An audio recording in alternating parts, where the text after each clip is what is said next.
Welcome everyone. I wanted to try to break the Disney Lorcana meta a bit because everyone seems to be playing Bucky, Discard, and Sisu Control. Now, Sisu in particular is a very difficult card to counter with those ice blocks. It's very, very difficult to have any characters really sticking on the board if they have the right setup.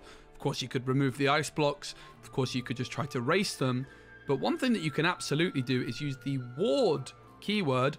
In particular, characters with 3 strength or more are able to deal with Sisu, and this is what started this deck idea. And this deck that I'm going to be building is in fact the deck that I am going to be bringing myself to the UK Games Expo, which is underway this weekend. When the video is recorded, I've already played some games with this deck, and yeah, the main theme of the deck is utilizing some of these characters with ward and 3 strength or more. Well, actually, in truth, if we look through them, there's not really that many that have grabbed my attention. I mean, Prince Philip is worth a look at. Your other heroes gain ward, but the problem with this card, similarly to Aurora, which is giving your other characters ward, is they themselves do not. So they would still be able to be ice blocked and Sisu. Otherwise, this Aurora card caught my eye. I will say the Rapunzel, definitely one to keep an eye on if you have a character named Pascal in play. This character gains ward. And also Pete Bad Guy as well. Pete Bad Guy, a card which I was beginning to experiment with a little bit in set 3 with Emerald Steel. Not the most amazing card, but definitely some potential. But let's be honest, all of these are a little bit lackluster. However, there is one card, which of course you know from the thumbnail, which absolutely caught my eye, and that's Ariel, the new Ariel card. So Ariel to me seems like the anti-Sisu card, and I've been playing with this card, and I've been incredibly impressed. Ward, obviously then 3 lore. While you have more items in play than each opponent, this character gets +2 lore. Very, very good card from the new set. It caught a lot of our eyes, but it hasn't necessarily really been popping off and being built around. But I think that's a mistake. This is the card I want to build my entire deck around because it feels like it's one of the few cards which can reliably play around Sisu. And that is something I'm a really big fan of and very, very interested, therefore, in building an entire deck around this card. So we're going to play 4 copies of Ariel Treasure Collector. Obviously then, we're playing Sapphire, and we're playing Ariel, who wants us to play items, so unsurprisingly, we're going to play Popsicles as well as Flavershams. And then we're also, of course, going to be playing 4 copies of Fishbone Quill, another item, very good for ramp. And I think we can go ahead and put some Mickey Mouses in the deck. Of course, it's possible we could go 1 jump ahead, but most likely Mickey Mouse is going to be the way to go in this one. So if we take a look at the other items on offer in Sapphire, of course, Ice Block jumps out if we do want to combine this deck into a Ruby Sapphire deck. But if we go Ruby Sapphire, it's very unlikely Ariel is even going to make the cut. We're just going to want those control heavy cards. Of course, there's a few other interesting options. And one route you absolutely can go down is you can build an all-in item deck. And we've seen Sapphire Steel decks in the past utilizing a whole new world. Well, it's possible you could build a Sapphire deck with lots of items and without the whole new world. So that's definitely something to bear in mind. We're absolutely going to be playing the Lucky Dime as well. Now, while it's clear we're going to be playing Sapphire, it's not necessarily quite obvious what color we're going to combine it with, but you won't be that surprised to hear that Steel has instantly caught my attention. Sapphire Steel has always been a good combination, and Bucky is the other very prevalent deck in the meta. Ariel and Lucky Dime is our way of dealing with Ruby Sapphire, but with Steel, we get access to things like Grab Your Sword's Tinkerbell, which can deal very easily with Diablo and Bucky. So it is going to be a Sapphire Steel build we're going for. Of course, another big addition which Sapphire Steel got this set is the Fortisphere, which is basically Popsicle, but Steel. This is going to mean we have 8 Popsicles, essentially. That's going to make our Ariel consistently pop off. There are a lot of decks in the meta which are playing a lot of items, for example, Ruby Sapphire with their ice blocks and their Popsicles, so having essentially 8 copies of ice, essentially having 8 Popsicles is going to be making our Ariel quest for 5 a lot more consistently. Yeah, and in terms of the other items, I have to admit, I'm not really interested in many of them. I have seen Savage earlier on today, a couple days ago as the time the videos were posted, playing around with Sapphire Steel with a whole new world and lots of items. Personally, I don't think that's going to be the route to go. Definitely an interesting take. You can utilize cards like Maurice's Workshop. Whenever you play another item, you may pay 1 to draw a card. Scuttle, the new Bell card, can give you lots of card draw. I would wager that maybe you could experiment with that being with a different ink color. Maybe, I'm not so sure. Personally, I think a Whole New World is just going to be too good not to be playing. 4 copies of a Whole New World. And at the moment, Grab Your Sword is definitely a card I want to play lots of copies of. I think it's between 3 and 4. Big reason is because you can just ramp into it, clear Diablos, clear Buckies in one swoop. Of course, with a Fishbone Quill or Mickey on turn 3, Grab Your Sword can come through on turn 4, but even more ideally being able to sing it with characters. I did try the deck without Grab Your Swords and instantly regretted it. Even dealing with things like Amber Steel Songs, the Grab Your Sword is absolutely crucial to give us that board presence. Speaking of board presence, we've also got Tinkerbell Giant Fairy, who is great in at 6. Obviously, with the ramp of Sapphire, very, very consistent to get there. And when combined with Grab Swords and other damage tools, it's just giving us that extra bit of board control we need, particularly if we have a slower start and we don't develop many characters on the board. Tinkerbell and Grab Your Swords are going to be crucial for us staying in the game and then overpowering our opponent in the late game with that aerial Lucky Dime combo. Another card which is really benefiting from these steel popsicles is Tamatoa. Tamatoa, of course, gaining lore for every item that you have available. So the more items you have down, the more he lures for, which is, of course, very, very impressive combined with the Lucky Dime as well.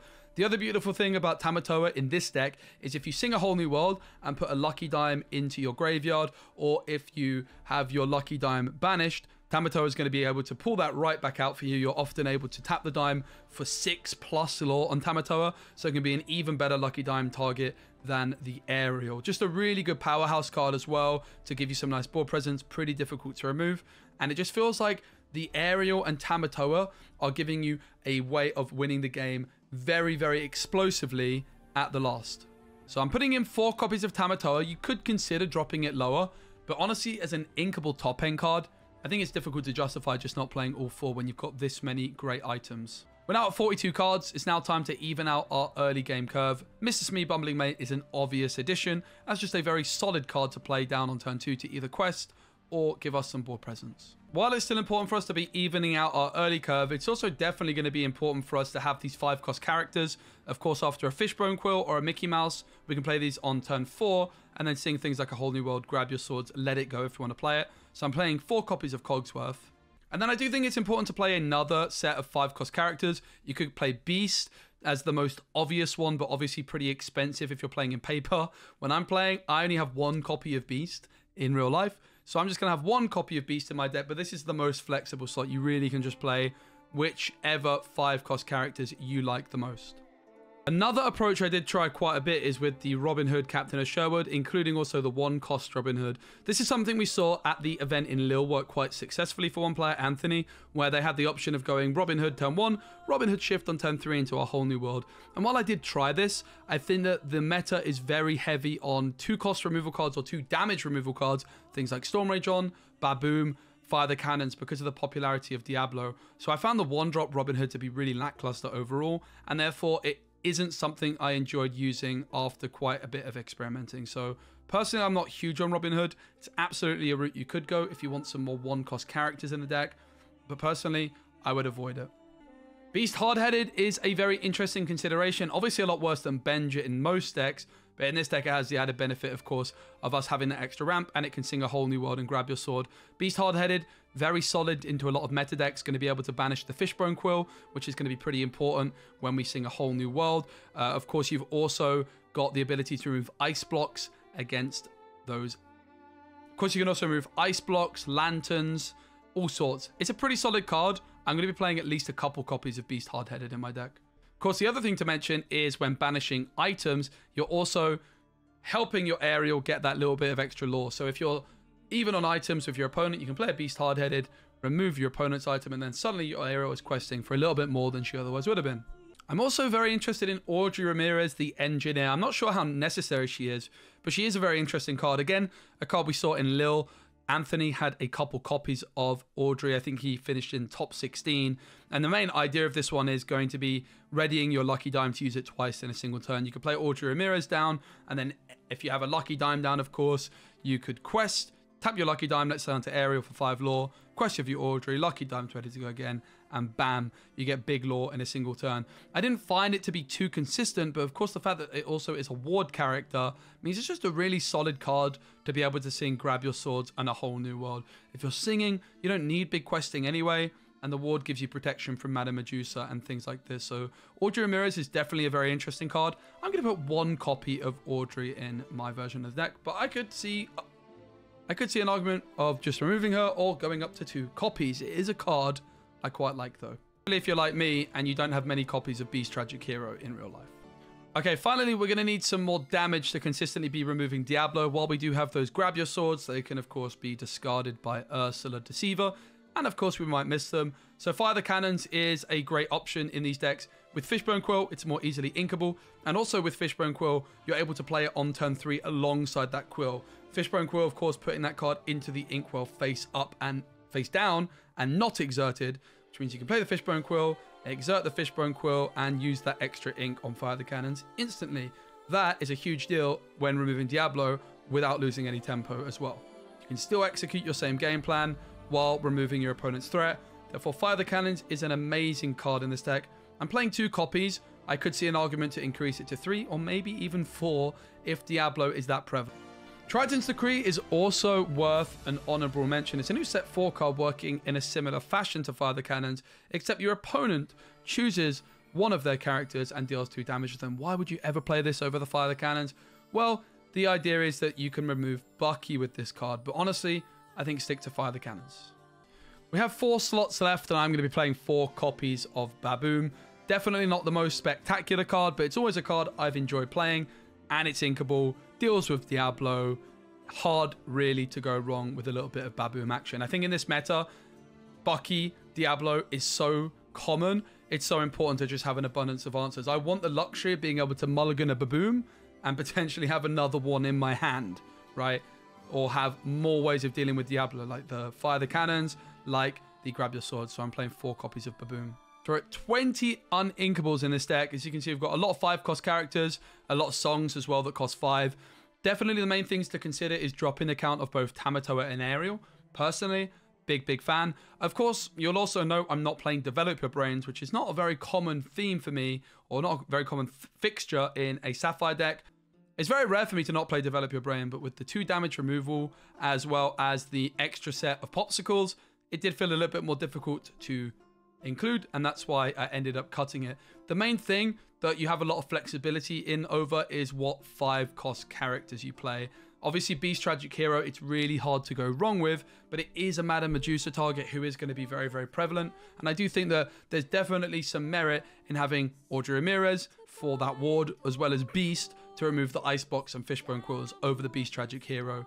So definitely think you can go without the Beast Tragic Hero entirely.